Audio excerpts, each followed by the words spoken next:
اور میں بڑی وضاحت کے ساتھ کہنا چاہتا ہوں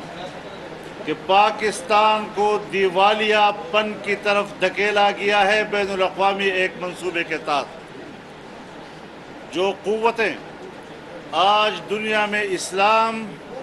اور مسلمان کو کمزور کرنا چاہتی ہیں، جو پاکستان کو کمزور کرنا چاہتی ہیں، ہم نے ان سازشوں کا مقابلہ کیا ہے اور اس سازش کو پیچھے دھکیلا ہے، اور انشاءاللہ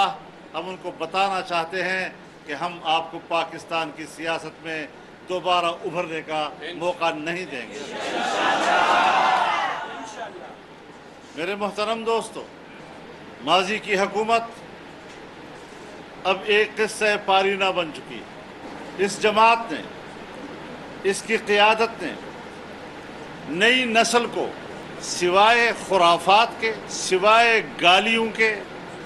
اور سوائے بدتمیزی کے اور کوئی درس نہیں دیا۔ ان کی تربیت گاہ میں ہماری نئی نسل کو یہی کچھ ملا ہے، اس کے علاوہ کچھ بھی نہیں۔ لیکن میں آپ کو ایک بات بتا دینا چاہتا ہوں، علماء کرام بیٹھے ہوئے ہیں، علماء کرام کی موجودگی میں عرض کرنا چاہتا ہوں کہ جناب رسول اللہ صلی اللہ علیہ وسلم کے عہد مبارک کی پوری تاریخ، آپ کا ایک ایک قول، آپ کا ایک ایک اٹھنا اور بیٹھنا، آپ کا ایک ایک فرمان،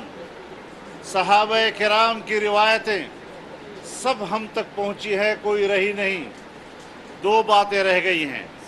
ایک یہ کہ اس دور کی کوئی گالی امت کو منتقل نہیں ہوئی،